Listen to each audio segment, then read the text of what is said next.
Very frustrating day, obviously. For me as a head coach, responsible for everything in this program from the time we left Champaign to where we are right now. So there's a lot of things I got to get better at to give us direction to get where we need to be.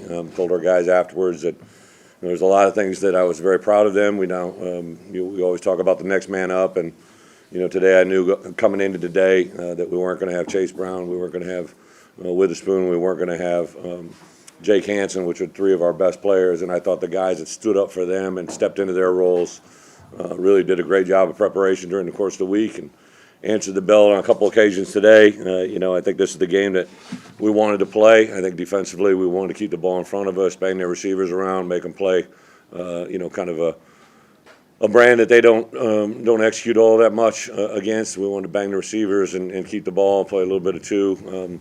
Thought our guys held the game plan together fairly well. Obviously, when we punted the ball down there, put the ball in the 5, been playing their tails off all day, had a little issue over the middle, but just weren't able to come up with a stop at that point. Offensively, I thought, between McCray, Jakari, and Reggie, those three guys knew during the course of the week that Chase wasn't going to be here. Thought they really continued to take a step forward. None of the three have really played a lot of football, so to know them come in and prepare for a Big Ten game, I was happy with their preparation. They all kind of did some good things out there today.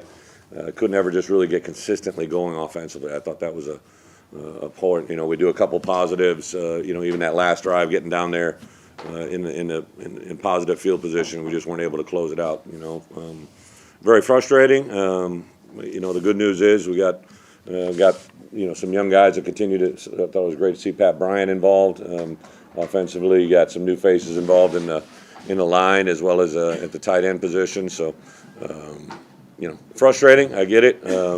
Tell these guys they got to keep chipping away. I think the part that amazes me every time is just how resilient they are and the lessons they're learning. I know they're very frustrating, especially the fans, the parents, the families, the administrators, the university. I know it gets very frustrating. But I can tell you that we continue to make strides, and this process is not going to be an easy one, but it's going to be one that's going to be worth it. I think our guys know that, understand it, see it, and I think that's why you see them keep competing the way they do. Bret Bielema moving into the decision to not kick a field goal or to not go for it? Well, on 4th and 2, you're talking about at the end, so we had just missed from the 36. The ball was really in the same position. It was +2, I think, where it was. We were going the opposite direction. It was rolling around. What I didn't want to do, we were up by 3, a little bit different than the scenario last week. And it was a 4th and 2. It wasn't a 4th and 1. So felt we were going to have to throw the ball to make that happen. We had gone for a 3rd and 4 the series before, really kind of almost the same spot in the field and didn't convert. So I wasn't going to go 4th and 2. If we didn't convert, turn the ball over and give it to them 35 with huge momentum, dealt by 3. I think everybody that talks about going for it, right, they're thinking about, they're getting it, right? They don't think about what happens if you don't get it. I'm trying to win a game, right, not lose a game. And I know that sounds silly because we just lost it, but it's the decision that I would make 100 times over to go for it, pin it, put the ball in the 5, a defense that's been playing that way the whole way. I'd do it 100 times over. So trying to draw them off and have the offense up there for 4th and 2 and call time. Yeah, I knew there was a noise factor, the cadence, and that's. I just didn't feel good about our execution, and fortunately I called timeout because we jumped as it was there and would have been backed up. You talked a lot about complementary football, and have you seen enough of that, or in the last games, or we've been? I think our guys understand it. They get it. They're working their way to it. We talked all week about the type of game we wanted to play, and this is exactly what it was. We thought if we played a type of defense, the calls that we were making, be consistent. Felt that we could, put ourselves in a positive situation. I do think offensively we wanted to make it a physical game. We wanted to come downhill at them and, take advantage of some shot opportunities. We just weren't ever really able to. I think we threw the ball deep 3 or 4 times that we just weren't able to come up with one of those big plays. You'd like one of those 50-50 balls to come up with it. We had the 1 PI, which obviously helped us, but I think for us, we got to consistently grind it out, and then those shot plays come and those moments come. We got to be able to capitalize on at least half of them. I mean, Josh played really well. Josh McCray? Yeah.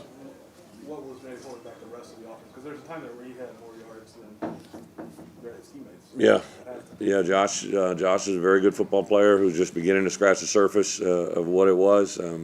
Just a little thing right there at the end, we actually stepped out of bounds at the 2-minute mark, right? And so if it was 1:59, the clock would have stopped. At 2 minutes, the clock was running, and I was yelling that. I think guys thought the clock was stopping because it was at the 2-minute mark, so it's got to be below 2 minutes for that to happen. So there's just incredibly different scenario there, 1 second versus 2, right? So like it's just unmercifully painful thing to go through. But we got to make them aware of it as coaches and players. We got to get better at that exact moment. Was there ever a consideration to change quarterbacks? Was there ever a consideration to change quarterbacks? No. I feel like you got out of Jakari successfully in the second half. Yeah, you know, when we had a couple runs up inside with Reg and Josh, I said, why don't we get Jakari in there as a change of pace, and that's when he popped the one off the edge there, 2 in a row. But I think the thing that Jakari brings, he's explosive, he's powerful, he's a very, very gifted back, and I think we got to try to figure out ways to use him more, especially if we have been pounding it up in there with Josh and Reggie. I think he's a nice compliment to those two. You've mentioned analytics before and such. On a 4th and 1 decision like that, or 4th and 2, do you use a card? Do you have anything else, or just gut? Again, there's a huge difference right there. What you said at 4th and 1, we would have went 4th and 2, and then we were in the exact same point in the field, almost the exact same scenario on a 3rd and it was a 3rd and 3, 3rd and 4. Ran a pass play that obviously didn't convert. For us to go for it at that moment, obviously, if it works, you feel good about it. But again, it's the flip side. Analytics to decision making. It's the result of a failure that can potentially lose a game for it more so than a win, right? So we put the ball 5-yard line. So made the advance for them 30, 32, 33 more yards that they had to execute and get a touchdown. They hadn't scored a touchdown all day. That's what I was going on for more than anything. What do you think was the difference on that last drive for them to be able to take a 94 yard? They had a couple big plays over the middle. There was some opportunistic moments where they converted, made some catches. There was a boundary throw. There was a play that I thought he was in the pocket. I was trying to get an intentional grounding call, but they said that he was outside the pocket. There's a variety of different things that just critical moments where we got to have one of those plays come our way. Unfortunately, it didn't, and the result was we lose the game. For just clarity, you didn't go for the field goal at that time just because. Yeah, the one before I just didn't feel good about. The wind had been whirling all day. Again, it was we were up by 3. Thought we could pin the ball deep. I really did think our defense would play well the whole day. I didn't think there was the chances of them going the entire distance. I knew we'd execute. I'd seen Blake go through that exact same scenario several times, and to execute and put the ball in the 5, I couldn't have been happier with what that moment was. When that happens 2 weeks in a row, where it seems to backfire, even if that's a call you make 100 times, how do you process that as a head coach? Well, I mean, we got to continue to learn our team. Me as a head coach, got to go that moment. I know it sounds like the difference of a yard, but again, it was 4th and 2. It wasn't 4th and 1. If it was 4th and 1, different decision. We had a game plan and to go with it. But the 4th and 2 call that we were going to execute, I just didn't feel good about where we were at with that. Hadn't been able to execute that exact play at that point, so that's why I opted to go for it. I asked for some input, but ultimately as a head coach, I made a decision to punt it. What have you thought of why Ryan is really? I think Ryan, the defensive coaches have learned their players better. They've understood what they can and can't do. I think it was a difficult thing this week. We didn't even bring Spoon with us. We probably knew midweek that Spoon wasn't going to be able to play, right? Had kept that kind of under wraps, so I kept him and Chase just where they were at on Thursday. We knew that they weren't going to be ready for the game. There was an outside chance that Jake was going to be able to play. That's why we brought him, but he got ruled out before the game started. So defensively, I thought Aaron and Coach Boo in particular, those two guys knew they were going to be without, in theory, their best player at their respective positions, and got guys ready in a short amount of time to play very, very well. 2 weeks in a row, you get 55 minutes of pretty good defense, 53, 54 today. Just what's that next step where you finish maybe? Yeah, you got to, again, depth, the ability to adjust to the game as it unfolds, come up with a critical play in a critical moment. At some point, it's going to happen, and then that's that guy. I think we just continue to do a good job. I give a lot of credit to the players and the coaches that resiliently come back after guys have been banged up, and execute the task that we give them. But it's very frustrating, obviously, to play that good of football and at the end come away short. What do you think about the growth of Kirby Johnson? We talked a week ago about him. You know, Kirby is a guy from day one when we got here. You know, he's got a great personality, great athleticism. I think he just continues to get smarter and smarter the way he plays the game. I like the way Ryan's worked with him individually, just building his confidence up. And I think this is the third game in a row now where he's come away with a turnover of some capacity. He's a guy that finds himself around the ball. But I think he'd be the first to tell you, too, he hasn't played a perfect game yet. And he's a player that I'm excited about where he can go in the next games ahead of us and then also in the future. Last question before players.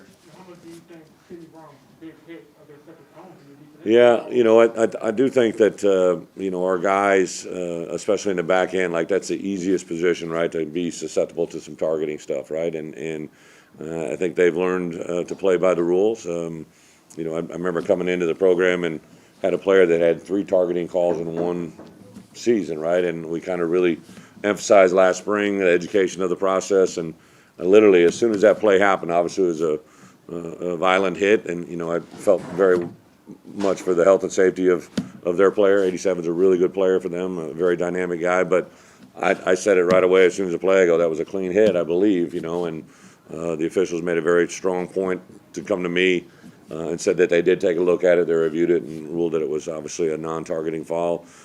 So that's the violent part of the game that, unfortunately, the people do get banged up and injured, but that was a clean hit. And I thought Sidney, at that point, he could have easily been involved in a targeting situation, just the angle and the collision that was coming, and he did a great job of making it clean.